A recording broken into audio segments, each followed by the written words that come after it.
আছে গো চুলো, মাটির চুলো। এই চুলো আছে গো চুলো, মাটির চুলো।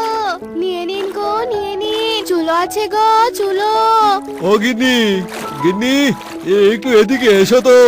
আমি এখন আসতে পারবো না, যা জরুরি কথা জোরেই বলো, কাজের সময় শুধু ডাকাডাকি করে। আরে গিন্নি, আরে কাজ পরে করো, এখন জলদি করে বাইরে এসে আগে তুমি দেখে তো যাও। আরে আরে বললাম তো আমি এখন বাইরে আসতে পারবো না, আমার হাতে অনেক কাজ। এই গ্রামে যে থাকতে আমার একটুও ভালো লাগছে না, কবে যে এই জাহান্নাম থেকে বের হব। আচ্ছা গিন্নি, সেসব কথা পরে হবে, তুমি বাইরে এসে আগে দেখে যাও। এক চুলো বিক্রেতা এসেছে, তোমার তো আবার এই বন্যার পানিতে চুলো মুলো সব ভিজে গেছে, আর এই গ্যাসের দামও যে অনেক বেড়ে গেছে।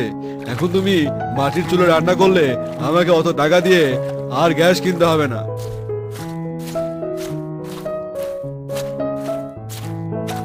ওই দেখো ওই দেখো ওই দেখো, ওই মহিলাটা কেমন বন্যার পানিতে ভিজে ভিজে চুলো বিক্রি করছে। তুমি বরং ওর কাছ থেকে একটা চুলো কিনে রাখো, জানি না কখন আবার তোমার ওই গ্যাস শেষ হয়ে যায়। হ্যাঁ হ্যাঁ, এখন তো আমাকে ওই মাটির চুলোতেই রান্না করতে হবে। কত করে বললাম এই বন্যার সময়টা আমরা শহরে যাই, এখন এই বর্ষার ভেতরে মাটির চুলোতে রান্না করো, যত সব। গিন্নি, আর রাগ করো না, কখন কি হয়ে যায় কে জানে। তাই তোমাকে এখন একটা মাটির চুলো কিনে দিচ্ছি, তবে আমি ডাক দিই। হ্যাঁ, এই যে মহিলা, এদিকে আসুন তো, আমাদের একটি চুলো লাগবে। এই তো আসছি বাবু, একটু অপেক্ষা করুন।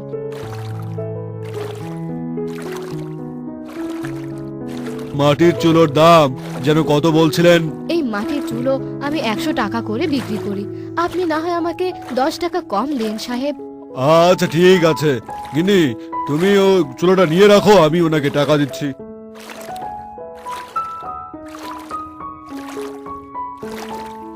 যাই বাবা, আজকের চুলোটা বিক্রি করে ফেলেছি। যাই বাবা, এই টাকা নিয়ে আজকের মতো বাড়ি যাই। প্রতিদিন একটা দুটো করে চুলো বিক্রি করতে পারলে যে খুব ভালো হবে। এই বর্ষার দিনে সবাই তো আর বাইরে রান্না করতে পারে না। কি যে হলো, পুরো গ্রাম বন্যার পানি দিয়ে যে তলিয়ে যাচ্ছে। সে যাই হোক, আমাকে এখন থেকে আরো বেশি বেশি করে চুলো বানাতে হবে। এখন থেকে যাদের বন্যায় ঘর বাড়ি তলিয়ে গেছে তাদের কাছে চুলো বিক্রি করতে হবে। শোনো মতি, ওই তোমার বউ পানিতে পড়ে যাওয়ার কারণে একটু বেশি ঠান্ডা লেগে গেছে। ওকে ওকে দিয়ে আর কোনো কাজ করিও না, আপাতত কিছুদিন বিশ্রাম নিক, আর আমি যে ওষুধগুলো লিখে দিয়েছি তা খেলেই ঠিক হয়ে যাবে। আচ্ছা ডাক্তার সাহেব, আপনি যেভাবে বলবেন আমি সেভাবেই কাজ করব। আসলে আমার তো বর্ষা দিনে কোনো কাজ নেই, তাই বউ ঠিক করেছিল চুলো বানিয়ে মানুষের বাড়ি বাড়ি বিক্রি করবে, তাতে যদি দুটো পয়সা আসে। এখনো চুলো বিক্রি না করলে যে আমাদের সংসার আর চলবে না। তোমাদের দারিদ্রতার বিষয়টা আমি বুঝতে পেরেছি মতি, কিন্তু এত ভেবো না, যা হবার দেখা যাবে।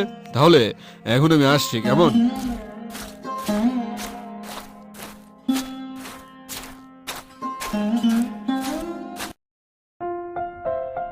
ওগো, কোথায় তুমি? এদিকে একটু এসো তো। আরে আরে কি করছো তুমি? আরে একা একা উঠছো কেন?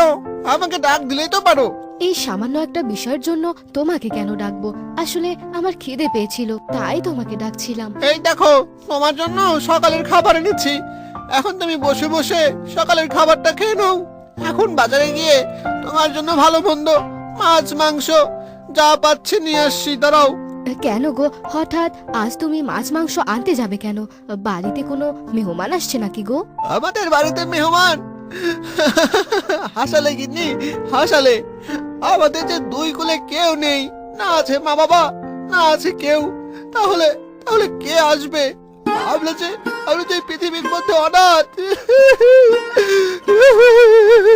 তাহলে যে তুমি এখন বাজার করতে যাচ্ছ? আসলে আমি তোমার জন্য মাছ মাংস আনতে যাচ্ছি। এই সময় তোমার যে একটু ভালো মন্দ না খেলে তুমি দুর্বল হয়ে পড়বে। তার মানে তার মানে তোমাকে মাছ মাংস আনতে হবে কেন? আমরা যে গরিব, আমাদের এভাবে মাছ মাংস খেলে যে চলবে না গো। অমন করে বলো না গিন্নি, কোথাও তো লেখা নেই যে মাছ মাংস শুধু ধনীরাই খেতে পারবে। এখন এখন আর কথা বাড়িও না, তুমি সকালের খাবারটা খেয়ে নাও।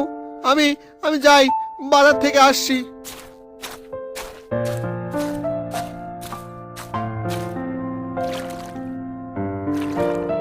আরে আরে তুই বিজয় না? আমাদের স্কুলের স্যারের ছেলে। আরে তুই কি আমাকে চিনতে পেরেছিস? আমি কিন্তু তোকে চিনেছি। আরে তুই তো আমাদের আমাদের ক্লাসের সবচেয়ে গরিব ছেলেটা। তোকে চিনতে পারবো না? ছোটবেলায় তো আমরা বন্ধু ছিলাম, পরে তো বাবা আমাকে পাঠিয়ে দিল শহরে লেখাপড়া করতে। হ্যাঁ, এই তো তো সব মনে পড়ে গেছে। হ্যাঁ, আমি তো সেই গরিব ছেলেটাই। অনেক দিন পর তোর সাথে দেখা হলো। চল চায়ের দোকানে যাই। আরে না না না না মতি, আমার যে অত সময় নেই। হ্যাঁ, দেরি করে বাজারে এসেছি, এসেই দেখি যে মাছ মাংস সব শেষ। আবার ঠিক মতো না নিয়ে গেলে গিন্নি যে আমাকে মেরেই ফেলবে। এই বর্ষার দিনে তাড়াতাড়ি না আসলে তো এই বর্ষার দিনে তাড়াতাড়ি না আসলে কিছুই পাবি না। আচ্ছা, দেরি যখন করেই ফেলেছিস, কি আর করবি? আজকে বরং আমার বাড়িতেই তোর আর তোর গিন্নির নেমন্তন্ন রইলো। আমি গরিব মানুষ, কিন্তু যতটুকু পারবো আপ্যায়ন করব। আরে না না, তোকে এই সময় এত চাপ দেওয়াটা ঠিক হবে না। আমরা না হয় অন্য কোনো একদিন যাব। না না না না, ওসব বললে হবে না। তুই যেভাবেই হোক তোর বউকে নিয়ে আজকে দুপুরেই আমার বাড়িতে চলে আয়। আমার বাড়িতে আজকে তোর আর তোর বউয়ের নেমন্তন্ন। আর শোন, আমার বাড়িটা কোথায় সেটা তো তুই জানিস নাকি? এত করে যখন বলছিস তখন ঠিক আছে, তোর বাড়িতে আজকে দুপুরে যাব আমি। আমি আবার না করতে পারি না, না কম। তোর বাড়ি চিনবো না তো কার বাড়ি চিনবো?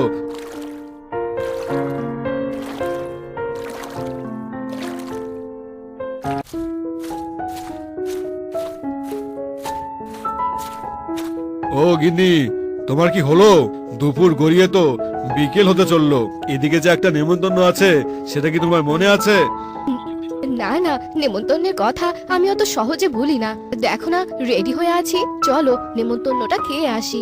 দেখি তোমার কোন গরিব বন্ধু আমাদের নেমন্তন্ন খেতে ডেকেছে। গিন্নি, এসব কথা বলো না। হাজার হোক ও আমার ছোটবেলার বন্ধু, ওদের সামনে এসব কথা বললে ওরা খুবই কষ্ট পাবে। আমরা হলাম এই গ্রামের সবচেয়ে ধনী, তাই আমাদের সাথে যদি কেউ খারাপ ব্যবহার করে তাহলে আমরাও তাকে ছেড়ে কথা বলবো না। আর হ্যাঁ, এটা তুমি ভালো করে মাথায় রেখো।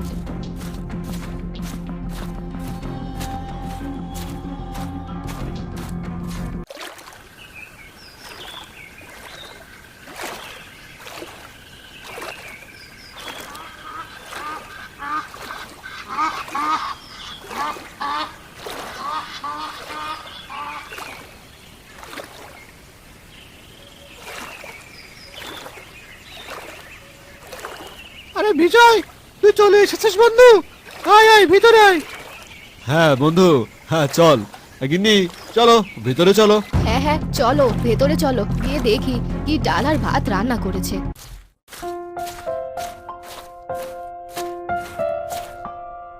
কি গো গিন্নি, চমকে গেলে নাকি? খুব তো গরিব দেখে ঠাট্টা করছিলে, এখন তো দেখলে গরিবে এই বর্ষার দিনে গরিবের অতিথি আপ্যায়ন কেমন। ওগো, তুমি আমাকে আর অপমান করো না। আসলে আমার যা ভুল ছিল, আসলে আমি আমার নিজের ভুল বুঝতে পেরেছি। আমার আমার মনে যা অহংকার ছিল তা মতির বউকে দেখে চলে গেছে। সে তো তার স্বামীকে সব সময় সাহায্য করে, আর এদিকে তুমি সব এনে দেওয়ার পরেও আমি উল্টে তোমার সাথে খারাপ ব্যবহার করি। এভাবে বলো না গিন্নি। বন্ধু বিজয়, তাহলে এবার খাওয়াটা শুরু করো। এই বন্যার ভিতরে আপনাদের অতিথি আপ্যায়ন করতে পেরে আমরা যে ভীষণ খুশি। আমরাও অনেক খুশি হয়েছি। আপনারাও একদিন যাবেন আমাদের বাড়িতে নেমন্তন্ন খেতে।